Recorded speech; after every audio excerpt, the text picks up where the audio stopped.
Hey everybody, Hi. Teresa, we are live on What's for Dinner. How's it going, everybody? Hi guys. Monday night. Hope your Monday was good. Yep. I got off very early today, so we have leftovers that we're having, so we aren't really going to show you all that. There's some chicken thighs, there's burgers, there's bacon.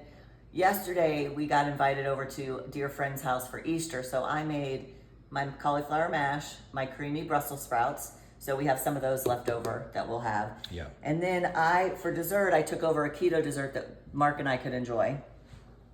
So I made a cheesecake. It was just like what is it? A turtle cheesecake. Yeah. So this is a low carb cheesecake. And then I made chocolate sauce and caramel sauce. Mm-hmm. This is good consistency. Sometimes the caramel sauce gets solid, and then I just poured that over it, and then we took whipping cream. Yep. And then just sprayed with whipping cream. So talk a little bit about how you made the cheesecake. Yeah, so I used Swerve. It called for confectioner's sugar, Swerve, and I think it also called for granular sugar. But all I did was went on my Google, and I Googled Maria Emmerich turtle cheesecake, and it popped right up. Yep. So, and I also have one of her cookbooks. She has many cookbooks. You could make a whole Thanksgiving dinner off of this cookbook. Yeah, there's a lot of stuff in there. Yep, she has a YouTube channel. She has a website. So much of it is out there is just free. It's just all over free. the internet. If you just put in Maria Emmerich, it's Emmerich. Yep.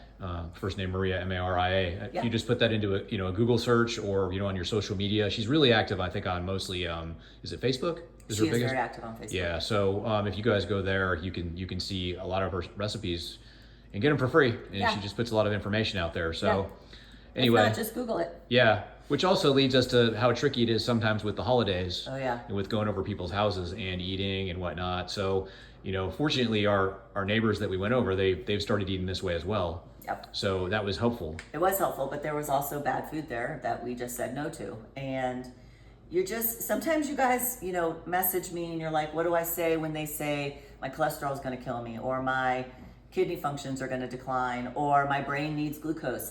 All you have to know is they don't know nutrition.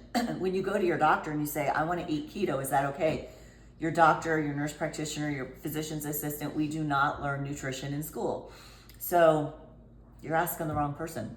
And typically they're going to hear about keto in the same places that if you go mainstream with keto and you watch, TV shows, or you look, a lot of stuff on social media is very anti-keto, and they'll get this information from them. There's a big push to an anti-meat push right now. So, meat is bad, red meat especially is bad. It's complete nonsense.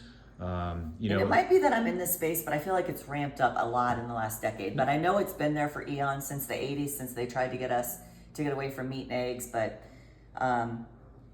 you didn't go to your doctor to say, I'm eating mostly Pop-Tarts and toaster strudel in the morning with a little Diet Mountain Dew. Is that okay? Nobody does that.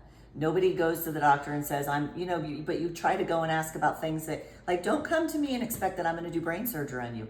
I'm not your girl. I won't be doing it. I'm going to say, that's not my area. You don't want me doing that. So just be careful, because somebody messaged me and she's been doing great. She's lost 26 pounds in 2 or 3 months. That's amazing. But people are on her about other health things that she's going to. Yeah. Yeah, if you resolved so many different, health proxies, things that could be killing you, and you've reversed that, but then they zone in on the keto or the carnivore or the low carb or whatever you want to call it. Yep. So it takes you eating this way. It can take you up to 3 weeks at a minimum to start getting into ketosis. Ketosis means you're burning your own fat for fuel. Providers get it confused with ketoacidosis, which is a dangerous disease for type 1 diabetics, when they have no insulin and their blood sugars are elevated and they could go into a diabetic coma and die. That is not what we're doing. We're doing nutritional ketosis. So it takes you 3 weeks. It can take up to 6 to 8 weeks to start to lose weight. And by weight, I don't mean the scale. I just mean your clothes starting to change or feel different. So you can't once a week have a sweet potato, or once a week cheat with ice cream, or once a week have some donuts, and then try to be in ketosis, a fat-burning state. You can't do it. It has to be very continuous. It has to be sustainable. For those of you that say keto's not sustainable for me, what I really hear is I'm a food addict, and whether you know it or not, I'm a food addict and I don't want to change.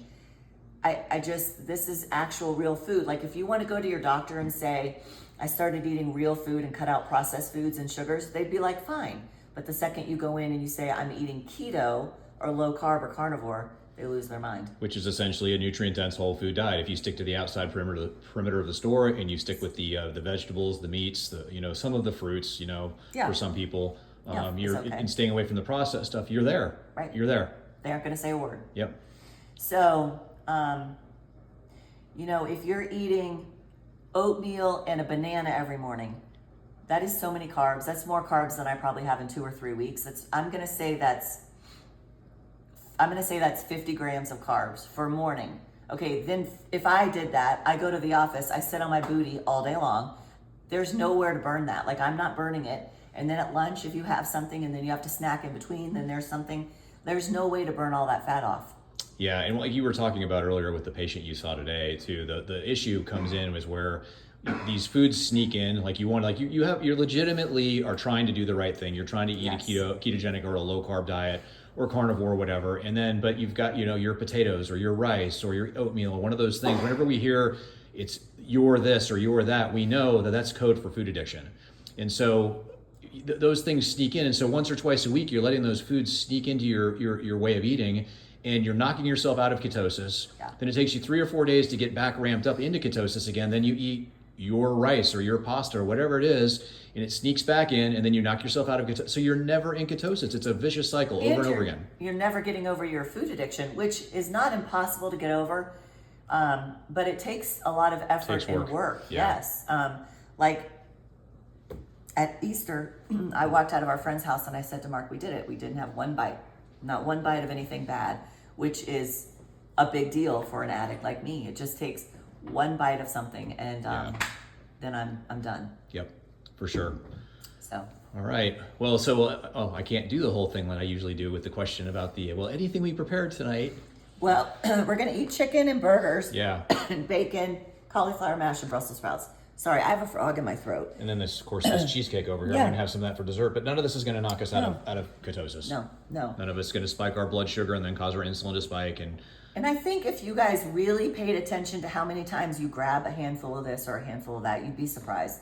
You have to stay low carb for quite a while before you start to lose weight, and then you start to get over that food addiction where you feel full. For sure. Everybody's coughing. Yeah. We have sick kids in the house too. So. Yeah, we have stuff going around. But anyway. Okay. All right, is that it? I think that's it. I want you guys to succeed, but there are obstacles everywhere you go. You were at Easter yesterday with your granny or your aunt following you around saying, why aren't you eating the fill in the blank that I made for you?